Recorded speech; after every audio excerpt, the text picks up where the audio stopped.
Amazon is set to pick Long Island City, just off the Hudson River from New York, as their second headquarters. Tyler Durden of Zero Hedge reports. Just when one thought life could not get any more bizarre, here comes the world's richest man to have a joke at everyone's expense. One day after the Washington Post reported that Northern Carolina's Crystal City was in advanced talks with Amazon for the online retail giant's second headquarters, at the same time as the Wall Street Journal said not only Crystal City but also Dallas and New York City were in the late stage of discussions with the company, and just hours after the Wall Street Journal also reported that Amazon plans to split its second headquarters evenly between two cities instead of picking one winner, the New York Times report late on Monday that Amazon is nearing a deal to move to the Long Island City neighborhood of Queens, New York. It's just across from New York City, of course, just across from the 59th Street Bridge, and confirming the Washington Post's previous report, because if anyone should know the answer, the newspaper that is owned by Jeff Sessions, the New York Times, also said that Amazon is close to a deal to move to the Crystal City area of Arlington, Virginia. When these two East Coast venues, why these two venues? Because according to the Gray Lady, Amazon already has more employees in those two areas than anywhere else outside of Seattle, its home base in the Bay Area.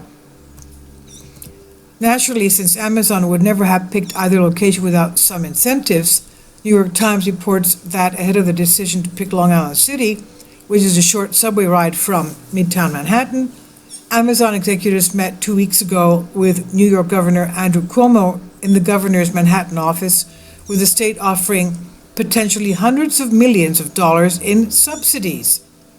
Quote, this is what he said, quote, "I'm doing everything I can." This is what Governor Cuomo told reporters when asked Monday about the state's effort to lure the company. He said, "We have a great incentive package," end quote. Unlike the Prince of Zamunda, who ended up in Queens in search of a bride, business is already happily married, and what has been the reported driving force behind the search and the decision was the need to hire tens of thousands of high-tech workers, leading many to expect it to land in a major East Coast metropolitan area. Many experts have pointed to Crystal City as a frontrunner because of its strong public transit, educated workforce, and proximity to Washington.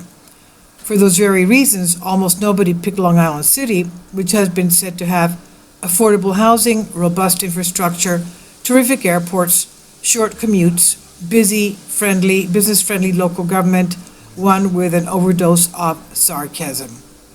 If Bezos does pick Long Island City, the transition could be seamless.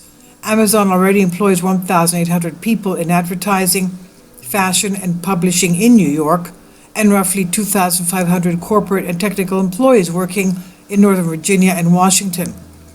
Now, the question is whether Queens residents will be excited to learn that a new tenant is coming, one which will dramatically transform the city landscape and infrastructure on day one.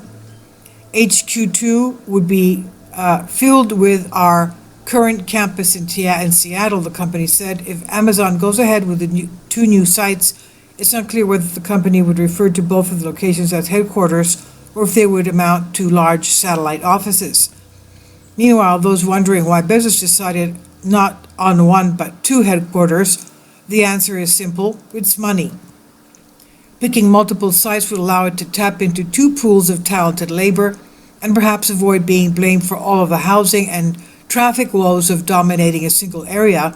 It could also give the company greater leverage in negotiating tax incentives, experts said. And now comes the bad side.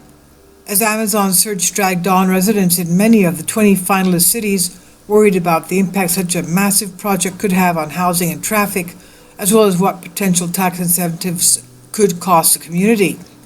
And New Yorkers, already tormented by some of the highest taxes in the nation, are about to find out, which is why Jeff Sessions may find the locals less than hospitable even before the foundations are laid.